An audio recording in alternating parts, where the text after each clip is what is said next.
ಎಲ್ರಿಗೂ ನಮಸ್ಕಾರ. ನಮ್ಮ ಮೋಹಕ ತಾರೆ ರಮ್ಯಾ ಅವರಿಗೆ ಒಂದು 40 ಫೇಕ್ ಅಕೌಂಟ್ಸ್ ಗಳಿಂದ ಕೆಟ್ಟ ಕೆಟ್ಟ ಮಾತುಗಳನ್ನ ಕೆಟ್ಟ ಕೆಟ್ಟ ಮೆಸೇಜ್ ಗಳನ್ನ ಹಾಕಿರ್ತಾರೆ. ಮೇಡಮ್, ನಿಮ್ಮಗಳಿಗೆ ಕೆಟ್ಟ ಮಾತಿಂದ ನಿಂದನೆ ಮಾಡಿರ್ತಕ್ಕಂಥವರು ಡಿ ಬಾಸ್ ಅಭಿಮಾನಿಗಳಾಗಿದ್ರೆ ನಾನೊಬ್ಬ ಡಿ ಬಾಸ್ ಅಭಿಮಾನಿಯಾಗಿ ಕ್ಷಮೆ ಕೇಳ್ತಾ ಇದ್ದೀನಿ. ಆದ್ರೆ ಒಂದೇ ಒಂದು ಪ್ರಶ್ನೆಗೆ ಉತ್ತರ ಕೊಡಿ.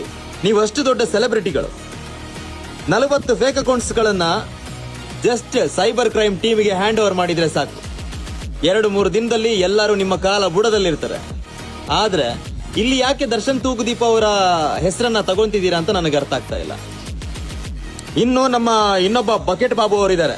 ಅವರ ಫಿಲ್ಮ್ ಪ್ರಮೋಷನ್ಗಳಿಗೆ ಕೆಲಸ ಕಾರ್ಯಗಳಿಗೆ ಡಿ ಬಾಸ್ ಅವರನ್ನ ಉಪಯೋಗ ಮಾಡಿಕೊಂಡು ಅವರ ಹೆಸರು ಎತ್ಕೊಂಡು ಅವರೇ ಬಾಸ್ ಅಂತ ಕರ್ಕೊಂಡು ಕೊನೆಗೆ ಇವಾಗ ಏಕವಚನದಲ್ಲಿ ಮಾತಾಡ್ತಾ ಇದ್ದಾರೆ.